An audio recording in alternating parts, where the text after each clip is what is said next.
ہرگز نہیں، وہ دونوں بیک وقت میں بولیں۔ وہی تو ہر رشتے میں سسپینس کا ہونا ضروری ہوتا ہے، پھر وہ چاہے بہن بھائی کا ہو، ماں بیٹی کا ہو، دوستوں کا ہو یا پھر میاں بیوی کا ہو۔ سسپینس نہ ہو تو دم گھٹنے لگتا ہے اس رشتے میں، وہ اب بہت نرمی سے سمجھا رہی تھی۔ رہی بات محبت کی تو جو عموماً ہیرو کو دیکھنے کو ملتی ہے، کسی ناول میں وہ محبت ہوتی ہی نہیں ہے۔ محبت قربانیوں کا نام ہے، محبت احسار کرنے کو کہتے ہیں۔ محبت وہ ہوتی ہے جس میں خود کی چاہ سے زیادہ محبوب کی چاہ عزیز ہو۔ محبت ایسا جذبہ ہوتا ہے جو دل کو سخی کر دیتا ہے۔ محبت پا لینے کا نام نہیں، بلکہ محبت تو وہ ہے جس میں ہر چیز اپنے محبوب پہ لٹانے کی ہمت ہو۔ محبت وہ ہے جس میں اپنی خوشی کو اپنے محبوب کی خوشی پر ترجیح دی جا سکے۔ تم اور ہم محبت کو کہتے ہیں، میں تو کہیں پیچھے ہی رہ جاتا ہے محبت میں۔ محبت ایک ایسا لفظ تھا جس پہ وہ گھنٹوں بول سکتی تھی، ابھی بھی آنکھیں بند کیے وہ جانے کہاں پہنچی ہوئی تھی۔ واہ، آپ کو تو محبت کے م سے لے کر ت تک ہر چیز پتہ ہے، سمرین نے شرارت سے کہا۔ کوئی نہیں، فواد بھائی سے شادی کے بعد تمہیں بھی پتہ لگ جائے گا، انہیں تو ابھی سے پتہ ہے۔ خیر، فاریہ نے دانت نکالتے ہوئے کہا۔ فواد بھائی کی چمچی، چپ رہو، فواد بھائی ہیں میرے، سمرین نے دانت پیستے ہوئے کہا۔ اماں تو کہہ رہی تھیں تمہارا رشتہ فواد بھائی سے ہوا ہے اور جلدی منگنی ہوگی، تو تم انہیں اب بھائی کیوں کہہ رہی ہو؟ اب تو چھوڑ دو، سمیرا نے حیرانگی سے کہا۔ نہیں ہوگی منگنی، کیونکہ نہ ہی مجھے اس رشتے سے کوئی خوشی ہے اور نہ ہی میں منگنی کروں گی، اور فاریہ کے مطابق یہی بات فہد بھائی بھی کہتے ہیں، سمرین نے ہوا میں بات اڑائی۔ اور ایسا کیوں؟ کیا تم لوگوں کی آپس میں نہیں بنتی؟ سمیرا نے وجہ جاننی چاہی۔ نہیں، ایسا نہیں ہے۔ دیکھیں، ویسے زمرد بھائی نے فاریہ کے لیے یہ کہہ کر منع کیا تھا کہ وہ اسے بالکل اپنی چھوٹی بہن مانتے ہیں، تو بالکل ویسے ہی میں اور فواد بھائی بھی ایسے ہی ہیں، سمرین نے تفصیل سے جواب دیا۔ سمیرا کو جانے کیوں یہ سن کے خوشی ہوئی کہ زمرد کا رشتہ فاریہ سے طے ہوتے ہوتے بچ گیا، لیکن ہمارے بھائی جیسا کوئی ہو ہی نہیں سکتا، فاریہ نے محبت سے صحن میں دیکھتے ہوئے کہا۔ ان دونوں کی نظریں بیک وقت صحن میں گئیں۔ زمرد لکڑی کا دروازہ کھولے اندر آ رہا تھا۔ بالکل، سمرین نے بھی تائید کی۔ وہ اب چھوٹے ماموں کے ساتھ کھیتوں میں کام کروایا کرتا تھا اور اس وقت آ جایا کرتا تھا۔ ان تینوں کی نظریں اسی پہ تھیں اور تینوں کے لب مسکرا رہے تھے۔ کچھ لوگ آپ کی زندگی میں اچانک سے آ جاتے ہیں اور پھر لاکھ کوششوں کے باوجود وہ زندگی سے نکل نہیں پاتے، کیونکہ دل انہیں کہیں جانے کی اجازت دیتا ہی نہیں، سمیرا نے زمرد کو دیکھتے ہوئے سوچا۔ زمرد اندر گیا اور پھر کچھ دیر بعد واپس آیا۔ وہ جانتی تھی کہ اب وہ مسجد جا رہا ہوگا، اتنا تو وہ اس کی عادت کو جان گئی تھی۔ بہت اچھے ہیں نا؟ سمرین نے سمیرا کو دیکھتے ہوئے معنی خیز لہجے میں پوچھا۔ پتہ نہیں، سمیرا نے مسکراہٹ دبائے زمرد کو دیکھتے ہوئے جواب دیا۔ تو پتہ لگائیں نا، دل سے ذرا اس بارے میں گفتگو کریں، فاریہ نے ہنستے ہوئے کہا۔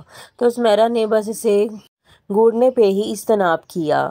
زمرد چلتے ہوئے رکا اور اپنی نظریں اٹھا کر گھر کے پیچھے بڑے پتھروں کی جانب دیکھا تو اسے وہ تینوں نظر آئیں۔ وہ اسی کی طرف دیکھ رہی تھی۔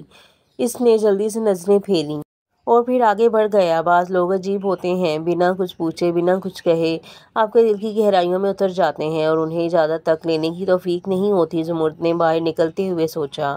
سمیرا جب واپس گھر آئی تو دیکھا اماں نماز پڑھ رہی ہیں، وہ بھی ان کے ساتھ جائے نماز بچھا کر نماز پڑھنے لگی۔ نماز کے بعد اماں قرآن پڑھتی تھیں اور بلند آواز میں پڑھا کرتی تھیں۔ وہ بہت ٹھہر ٹھہر کے پڑھتی تھیں قرآن، بہت خوبصورتی کے ساتھ، پر وہ مخارج صحیح سے ادا نہیں کرتی تھیں۔ ابھی بھی سورۃ واقعہ مغرب کے بعد پڑھنے سے گھر میں فاقہ نہیں ہوتا۔ پڑھتے ہوئے انہوں نے بہت جگہ غلط لفظ ادا کیے تھے۔ سمیرا کا دل چاہا انہیں کہے، پھر یہ سوچ کے کہ انہیں برا لگے گا وہ چپ ہو جاتی۔ اماں، ایک بات کہوں؟ لیکن آج وہ چپ نہیں رہ پائی۔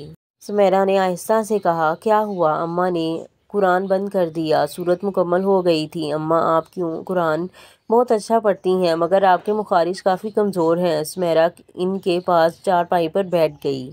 ہاں، مجھے پتہ ہے پتر، کیونکہ میں زمرد کی طرح نہیں پڑھتی، پر میں اب بوڑھی جان اس طرح پڑھ بھی کیسے سکتی ہوں؟ اماں نے بے بسی سے کہا۔ کیوں نہیں پڑھ سکتی؟ آپ بالکل پڑھ سکتی ہیں، دیکھیں میں بتاتی ہوں آپ کو۔ سمیرا نے پرجوشی سے قرآن ان سے لیا اور سورہ ناس کھولی۔ وہ پہلی آیت پڑھنے لگی۔ اماں نے بھی بالکل ویسے ہی پڑھنے کی کوشش کی۔ زمرد جو ابھی بھی گھر میں آیا تھا، آتے ہی وہ یہ منظر دیکھ کے حیران رہ گیا۔ اماں بالکل چھوٹے بچوں کی طرح سمیرا کے پیچھے آیت پڑھ رہی تھیں۔ وہ وہیں کھڑا مسکراتے ہوئے اسے دیکھنے لگا۔ یہ لڑکی سب سے الگ تھی یا پھر اسے لگتی تھی؟ سمیرا کی سحر کن آواز اس کے کانوں میں رس گھول رہی تھی۔ صبح کا اجالا ہر طرف پھیلا تو ہر طرف قدرت کی خوبصورتی نظر آنے لگی تھی۔ کھلکھلاتے ہوئے پھول اور پھولوں پر ملکہ کی شان سی بیٹھی تتلیاں، درختوں پہ پرندے بھی خوش گپوں میں مصروف لگتے تھے۔ وہ تینوں ایک ساتھ لکڑی کے دروازے سے باری باری اندر آئیں۔ میں سوچ رہا ہوں اب ہمیں شہر میں ہی شفٹ ہو جانا چاہیے امیر، تمہارے لیے بھی میں نے گھر دیکھ رکھا ہے، بس کچھ دن چلو اور دیکھ آؤ۔ اچانک رک کر انہوں نے چھوٹے ماموں سے کہا۔ نہیں لکھمیر بائی، میں شہر میں نہیں جانا چاہتا اور نہ ہی اماں اور زمرد مانیں گے، اس لیے ہم سے کوئی ایسی امید مت رکھیے۔ ہاں البتہ بچوں کی عمر ہو گئی ہے تو ان کی شادی کا کچھ سوچ لیتے ہیں، پھر آپ لوگ شہر چلے جائیے گا، چھوٹے ماموں نے سوچتے ہوئے کہا، جبکہ ان کی بات سے ان کے پیچھے کھڑے فؤاد کا چہرہ پھیکا پڑ گیا تھا۔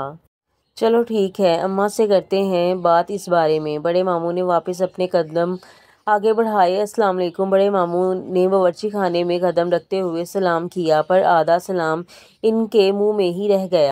اماں کی پشت تھی باورچی خانے کے دروازے کی طرف، جبکہ زمرد کے دائیں جانب دروازہ تھا۔ ان دونوں نے مڑ کر دروازے کی طرف دیکھا، جبکہ سمیرا جو ابھی باہر جانے کے لیے کھڑی ہی ہوئی تھی اپنی جگہ بالکل پتھر کی ہو گئی۔ تم؟ بڑے ماموں کی زبان سے پھسلا، جبکہ سمیرا ابھی تک ساکت تھی۔ چہرہ سفید پڑ رہا تھا اور ہر چیز اسے اندھیرے میں ڈوبتی ہوئی محسوس ہو رہی تھی۔ زمرد نے سمیرا کی جانب دیکھا، وہ اسے مردہ لاش لگی تھی۔ سمیرا، اس نے بے اختیار اسے پکارا۔ وہ پہلی دفعہ اسے نام سے مخاطب کر رہا تھا، پر وہ اسی طرح کھڑی رہی اور پھر دب کی آواز آئی۔ وہ بے ہوش زمین پہ پڑی تھی۔ سب اس کی جانب بھاگے۔ زمرد اسے اٹھانے کے لیے آگے بڑھا لیکن پھر رک گیا۔ وہ کیسے اسے ہاتھ لگا سکتا ہے؟ بڑے ماموں تیزی سے آگے بڑھے اور اپنے مضبوط بازوؤں پہ اسے اٹھایا اور اماں کے کمرے کی طرف بڑھ گئے۔ سب ان کے پیچھے گئے۔ اللہ خیر، کیا ہو گیا ہے میری بچی کو؟ اماں بھی پریشان سی ان کے پیچھے لپکیں۔ بڑے ماموں نے اسے چارپائی پہ لٹایا۔ پانی لے آ گلاس میں پتر، اماں اس کے سرہانے بیٹھتے ہوئے بولیں۔ زمرد جلدی سے باہر نکل گیا۔ چھوٹے ماموں اور فؤاد بھی پریشان سے سمیرا کو دیکھ رہے تھے، جبکہ بڑے ماموں ابھی تک حیران سے کھڑے تھے۔ یہ لیں اماں۔ زمرد نے پانی اماں کو دیا۔ اس کے چہرے پہ پریشانی کے اثرات کے ساتھ ساتھ اور بھی بہت کچھ تھا، کچھ وہ جو اپنی سب سے قیمتی چیز کے کھونے کا خوف ہوتا ہے۔ اماں نے پانی اس پہ چھڑکا۔ وہ ہوش میں نہیں آ رہی تھی۔ پتہ نہیں کیا ہو گیا ہے میری بچی کو۔ انہوں نے پانی کا چھڑکاؤ بند کر دیا تھا۔ جب پانی کے چھڑکاؤ کا بھی اثر نہ ہوا تو زمرد بے بسی سے آگے بڑھا اور سمیرا کی ناک دونوں جانب سے پکڑی اور دبائی، جس سے وہ سانس نہ اندر لے جا سکتی تھی اور نہ ہی باہر۔ ایک دم سمیرا کی آنکھیں کھلیں اور منہ کھولے اس نے سانس لیا اور ساتھ ہی اپنے ہاتھ سے ناک پہ زمرد کا ہاتھ ہٹایا۔ زمرد پیچھے ہو گیا۔ پتر تو ٹھیک ہے؟ اماں نے سکھ کا سانس لیتے ہوئے پوچھا۔ آپ سب ملے ہوئے ہیں نا؟ آپ سب نے مجھ سے دھوکہ کیا۔ وہ غصے سے چلاتی ہوئی چارپائی سے نیچے اتر آئی۔ ہوا کیا ہے بیٹا؟ چھوٹے ماموں نے نرمی سے پوچھا، جبکہ باقی سب حیرانگی سے اسے دیکھ رہے تھے۔ زمرد خاموش کھڑا معاملہ سمجھنے کی کوشش کر رہا تھا۔ ہوا کیا ہے یہ آپ پوچھ رہے ہیں مجھ سے؟ اب تو بس کر دیں یہ ڈرامہ، ہر ایک چیز جھوٹ تھی، بلکہ ہے مجھے اپنی زندگی تک اب اس لمحے سے جھوٹ لگنے لگی ہے۔ وہ حلق کے بل چلائی۔ سب حیران تھے۔ سمیرا اونچی آواز میں بات تک نہیں کرتی تھی اور آج اس قدر، اور وہ بھی لکھمیر ظفیف کو دیکھ کر، اور وہ بس بے بسی سے سمیرا کو دیکھ رہے تھے۔ تو بتا پتر، کیا معاملہ ہے تیرا اس سے؟ کیا ہوا ہے اسے؟ اماں بڑے ماموں کی طرف بڑھیں۔ اماں، سمیرا میری بیٹی ہے، کمزور سی آواز میں انہوں نے کہا اور چلتے ہوئے آئے چارپائی پر بیٹھ گئے۔ میں نے کہا نا، اب آپ لوگوں کو کوئی اداکاری کرنے کی ضرورت نہیں ہے۔ میری ماں قبر میں پہنچ گئی ہے اور میں بھی چلی جاؤں گی۔ آپ لوگوں کی ہم سے جان چھوٹ جائے گی۔ اماں کی طرف دیکھ کر سمیرا نے اسی انداز میں کہا۔ سمیرا آپ بیٹھ جائیں، ہم آرام سے بات کرتے ہیں۔ زمرد نے معاملات کو سمجھتے ہوئے اسے ٹھنڈا کرنے کی کوشش کی۔ آپ نے میری بے بسی کا فائدہ اٹھایا ہے نا؟ سب کچھ آپ کا پلان تھا نا؟ لیکن ایک بات بتاؤں؟ سمیرا چلتی ہوئی اس کے سامنے آئی اور اسے دیکھتے ہوئے عجیب سے انداز میں کہا۔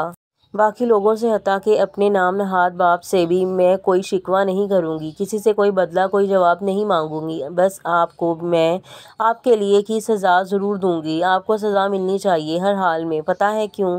کیونکہ آپ نے میرا دل توڑا ہے، آپ نے مجھے بے بس کر دیا ہے۔ سمیرا کی آنکھیں مسلسل بھیگتی جا رہی تھیں۔ جب کہ زمرد نے حیرت سے اسے دیکھا، وہ کس بات کا اعتراف کر رہی تھی؟ کیا اسے اس بات کا ہوش تھا جنہیں آپ اماں اماں کہتی نہیں تھکتے نا، اور جن ماموں کے آپ گن گاتے ہیں ہر روز، ان سے آپ کا خون کا رشتہ تک نہیں ہے، وہ آپ کے دور دور تک کچھ نہیں لگتے، سمجھے آپ؟ حلق کے بل چلاتے ہوئے سمیرا نے اس کا بازو پکڑ کے جھنجھلایا۔ اگر میری زندگی جھوٹ پہ مبنی ہے نا، مجھ پہ بتلایا گیا ہے نا کہ میرے باپ نے میری ماں سے پہلی شادی کی تھی، میرے بہن ابھی نابالغ ہیں، میں ایک ایسی بولی ماں کی بیٹی ہوں نا جسے یہ تک نہیں پتا تھا کہ اس کا شوہر اسے استعمال کر کے پیسہ کمانا چاہتا ہے، ہر لفظ جھوٹا اور ہر انسان دوگلا ہے یہاں۔ تو آپ کی زندگی بھی جھوٹ پہ مشتمل ہے، آپ بھی اماں کے کسی رشتہ دار کے بیٹے ہیں، آپ کے ماں باپ کسی شہر میں نہیں رہتے، سمجھے آپ کا تو یہ تک نہیں پتا آپ ہیں کس کی اولاد۔